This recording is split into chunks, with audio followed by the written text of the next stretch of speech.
What's up, NBA fan? What's up, all sports fans? This your boy JB, host of the Behind the Bench Podcast Network channel. Giving a shout out to the rest of the crew: Shad, Kelvin, Jermaine, KB Film Room, Big Dog Talk Sports. That's right. For everyone who's tuning in, we thank you for supporting Behind the Bench and subscribing to the channel as we are trying to make this show the best that it can be. Now let's delve right into this one. Let's not waste no time. And I know this was first mentioned by this individual a week ago as the Summer Olympics, the 2024 Summer Olympic Games in Paris, France concluded. And this is something that a lot of basketball fans speculated, including myself, but it just amazes me. See, okay.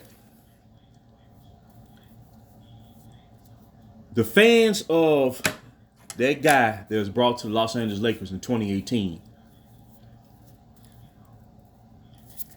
after all these years of this guy, I'm talking about one LeBron James, has been receiving criticism basically since the decision of 2010 that was orchestrated to announce the birth of the super team era. After all these years, we're going on year 15. That his fans, I know deep down in the crevices of their mind, they got to be sitting there like, because they have to defend him. It's not like they can freely just root for him. You know what I'm saying? Win or lose. No. They are required to set aside the one element that is most needed to produce sound reasoning. And that element is called logic. Well, when it comes to this guy, logic is forsaken. And deep down, his fans got to know this. So here we go. One Brian Windhorst, who has basically covered LeBron James since his days in high school. Was that St. Vincent Academy? He's the original LeBron spokesman. Going back to like 2001. And he revealed, because it didn't add up. Okay, they put this team together. Okay, they won the gold medal. Okay. So, as the 2020 Olympic team, 2016, 2012, 2008, they won the gold medal. The problem is what he revealed, which indicates the effort to win the gold medal was made harder than what it needed to be. Because when Jason Tatum, who he helped lead his team, the Boston Celtics, to this year's NBA championship, becoming a champion for the first time in his career while entering his prime, a top 5 MVP candidate. And it was like he was put on a slab and was shut down intentionally. It didn't even look right. Just as Tyrese Halliburton and Anthony Edwards to a lesser degree. But Jason Tatum was basically put on the slab and was used in this whole process. And he did not get to represent his country because of what Brian Windhorst revealed, which is that the selection committee who decides who will win the Olympic tournament MVP, at least in men's basketball, that was determined before the medal rounds took place. I'm talking about, the semifinals and then the Olympic finals, the gold medal round. it was already predetermined that LeBron James would be awarded Olympic MVP for Team USA. My God, man. My God, man. And his fans, this is not trying to attack his fans, man. But this been going on 15 years to where his career, and I'm really trying to use caution. Ever since really longer than 15 years. But since Decision Day 2010, everything has to be predetermined and arranged ahead of time for his career to be validated. And I know that's heavy, man. I know that is heavy. But the facts are there. When you pull back the layers year by year, he has to have a certain team. He has to have certain players around him.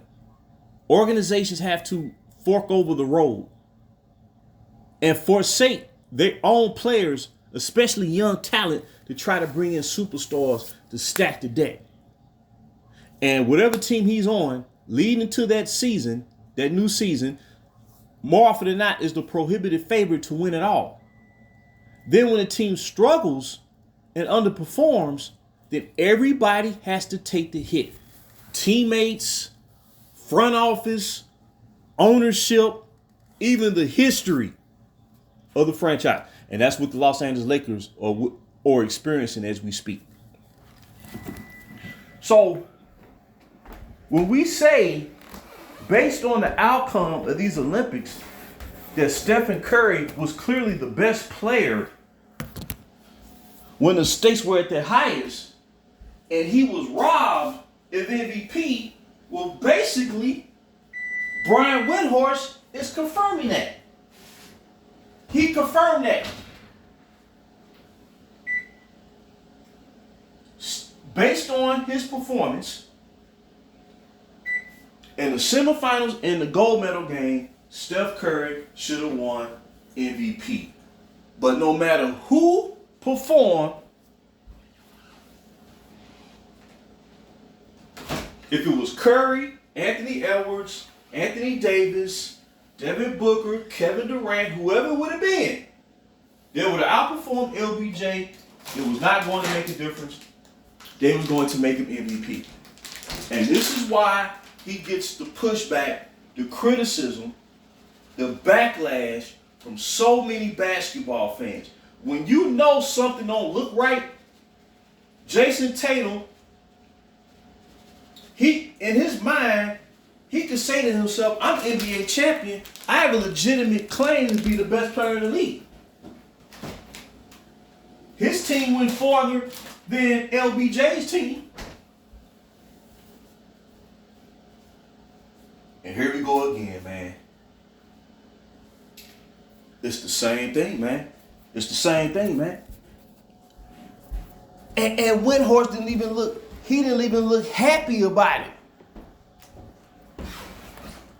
Really, they don't need no MVP for the Olympics. Tell you the truth, I didn't even realize they had an Olympic MVP until, all this stirred up.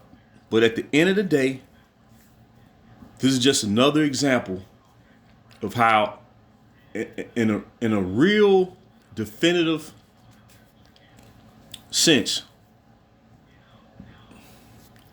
there is an effort, more so than any other superstar we've ever seen, to put him in position to win. Period. Whether it's championships or, in this case, Olympic MVP, we can go down the line, man. And it takes away from the victory. You see what I'm saying? Like, when they talk about the dream team, everybody played for each other. Everybody played for the whole was greater than the sum of its parts. It wasn't about Jordan, wasn't about Magic, wasn't about Bird. But when you watched them play, you knew who they were and how great they were and how deserving it was to be on that team. You see what I'm saying? So at the end of the day, I just want to throw that out there real quick, man. It's just the latest example of what a lot of basketball fans have been trying to convey, man. When it's obvious, they made it harder than what it had to be because they wanted him to win the MVP, man. Tell you, dog. I'm telling you, man. And it hurts the image of the NBA, the credibility of the NBA. You know what I'm saying? You want to believe what you watching, man, is genuine, man. And I'm not saying it's perfect. I'm not saying that. But I'm saying when it comes to the Olympics, man, that should be something. The Olympic Games should be something, man, that you shouldn't have to worry about nothing like that. But like I said, man, that this comes from the mouth of Brian Windhorst himself. He the one who broke this story. Well, at least you know, made it known to basketball fans. So at the end of the day, Jason Tatum, man, he got shafted in the worst way. He got screwed. Let's just be real, dog. Let's be real, man. And I can understand if you don't want to play for the Team USA no more after this. See, when you try to artificially enhance someone's career, it creates a lot of resentment. It sets the league back. It sets the dynamic back. It alters the natural flow of the game. That's what I'm trying to say. So I just want to drop that real quick, man.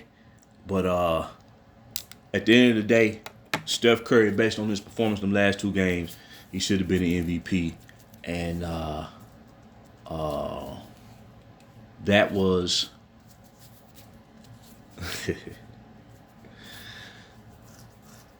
that was forsaken to make someone legacy or try to build his case of being the greatest of all time. But he always needs outside interference to make these things go, to make these things roll, man. So I just want to drop that real quick, man. You can leave your comments. Subscribe to the channel. Again, this is JB for BTB, Behind the Bench.